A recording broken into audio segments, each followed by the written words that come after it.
नमस्कार दोस्तों, मैं अंकुर उपाध्याय स्वागत करता हूं आप सभी का आपके अपने YouTube channel share market analysis में। बाजार के लिए ब्रेकिंग न्यूज आते हुए दिख रही है। क्या है खबर, इसके बारे में समझते हैं पूरी डिटेल में। देखिए 3:30 बजे मैंने आप सभी के साथ शेयर करा था कि आज बाजार का सीपीआई इन्फ्लेशन का डाटा आएगा और उम्मीद बाजार की 4.35% के समथिंग की थी। 4.4% मैंने आप सभी के साथ शेयर करा था। इन्फ्लेशन का डाटा आना चाहिए 4.4% के समथिंग, लेकिन यहां पे इन्फ्लेशन का डाटा आता हुआ दिख रहा है और बेहद शानदार आंकड़ा आया है। बेहद शानदार, मतलब जो बेस्ट हो सकता है वो बेस्ट हो रहा है। स्टार्ट करता हूं, शेयर करता हूं एंड ये कितना इंपॉर्टेंट है इसके बारे में भी बताऊंगा, लेकिन पहले आप डिटेल ले लीजिए कि कैसा डाटा आया है।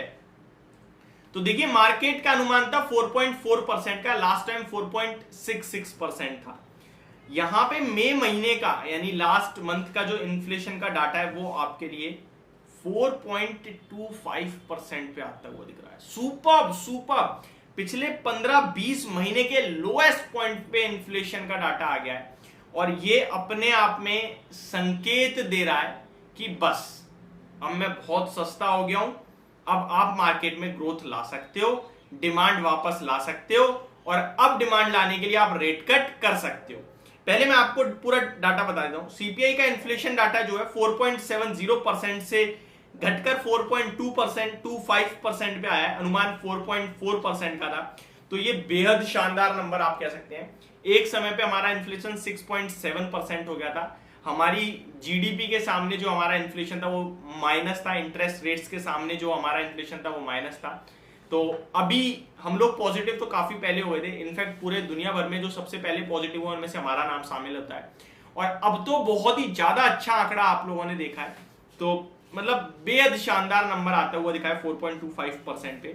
ये कहीं ना कहीं आरबीआई गवर्नर शक्तिकांत दास जी को और ज्यादा बूस्ट करेगा। वैसे भी वो अपनी कमेंट्री में बहुत ही ज्यादा खुश दिख रहे थे, क्लियर कट दिख रहा था कि जीडीपी अच्छी दिख रही है, इन्फ्लेशन घटता हुआ दिख रहा है और जो फर्स्ट क्वार्टर है FY24 का उसका ऑलमोस्ट अनुमान भी 4.6% का है। जो पहले 5.1% का था वो घटाकर 4.6% करा था, 50 बेसिस पॉइंट से घटाया था और उसके सामने भी 4.25% पे मई में आया है। जून का और देखना है, फिर पूरे क्वार्टर का कैलकुलेट करोगे तो वो ऑलमोस्ट 4.6% के पास ही होगा, यानी कि जो उनकी एक्सपेक्टेशन है उसके आसपास ही आएगा। 2 महीने का तो ऑलरेडी 4.6 से नीचे हो गया है। 4.7 और 4.25 का एवरेज करोगे तो वो 4.6 से नीचे आएगा, तो बेस्ट हो गया है।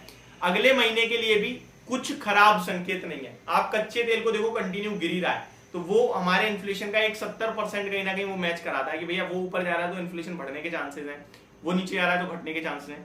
तो महंगाई के लेवल्स पे बहुत अच्छा होता हुआ दिख रहा है बाजार और ये अपने आप में बहुत पॉजिटिव है। रेट पॉज हम लोग सबसे पहले कर ही चुके हैं, यानी शक्तिकांत दास जी का जो फैसला था वो सुपर्ब होता हुआ दिख रहा है, बेहतरीन फैसला।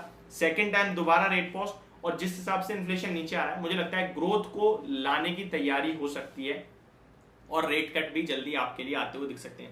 तो ये बाजार के लिए एक super duper hit positive news आते हुए दिख रही है। हालांकि अगर मैं लेवल्स के हिसाब से देखूं तो एसजीएक्स निफ्टी 11 पॉइंट्स नीचे है, लेकिन 18,687 पे, हमारी क्लोजिंग 18,600 की आई है।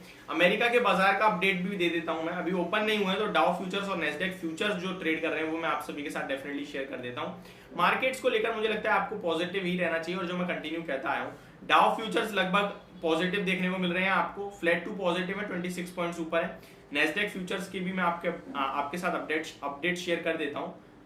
जस्ट अ मिनट, मैं यहाँ पे, जी हाँ, नेस्डेक फ्यूचर्स की बात करें तो यहाँ पे आधे % की तेजी है, 60 पॉइंट्स ऊपर दिख रहे हैं। लेट्स सी बाजार ओपन होता है तो कैसे ट्रेड करता है। कल के लिए मुझे लगता है पॉजिटिव संकेत है सारे के सारे। आईटी में जो आज बढ़िया तेजी थी, मुझे लगता है कल मेटल भी लीड कर सकता है, आईटी मेटल्स ये आ सकते हैं फॉर्म में एंड रियलिटी कंटिन्यू चली रहा है तो आप टेंशन फ्री होकर होल्ड कीजिए। ऑलरेडी मैं आपके साथ अगले 3 महीने के लिए कुछ स्टॉक शेयर कर ही चुका हूँ, दोबारा आज रिपीट करूंगा मैंने, जैसे कि आप सभी से कहा भी था।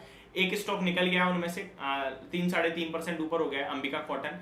एक प्रॉब्लम होती है जब आप लोग स्टार्टिंग में नहीं देखते हो, फिर वो जब शेयर चल जाता है तो फिर लेते हो ना, तो वो आपका स्टॉप लॉस बहुत पीछे खींच देता है। उस चीज में ना मैं कंफ्यूज हो जाता हूँ जब आप लोग पूछते हो भाई आपके कहने से लिया था। फॉर एन एग्जाम्पल, मैंने 500 रुपए पे किसी शेयर को सजेस्ट करा है, वो हो गया 550 का। अब आप 550 पे ले रहे हो, उसके बाद मैं स्टॉप लॉस क्या दूंगा मेरे को पता नहीं। जिसमें 530 पे भी अगर शेयर आ जाता है तो मैं तो प्रॉफिट में बैठा हूं कि भैया मैंने तो 500 पे बोला था, लेकिन आप लॉस में आ गए क्योंकि आपने 550 लिया है। तो जब स्टॉक निकल जाए तो फिर या तो वेट करो लेवल्स का या फिर छोड़ दो, वो बेटर ऑप्शन होता है। ये मैं आपसे शेयर करना चाहूंगा। बाकी 5 के 5 स्टॉक्स एक बार दोबारा रिपीट करूंगा अगले 3 महीने में, जो मैं आपको लगता है मुझे पैसा बना के दे सकते हैं प्रॉपर रीजन के साथ। Thank you so much for watching this video. बाकी ब्रेकिंग न्यूज काफी शानदार आती हुई दिखती है, मुझे लगता है कल एक्शन होना चाहिए बढ़िया। Have a great day guys.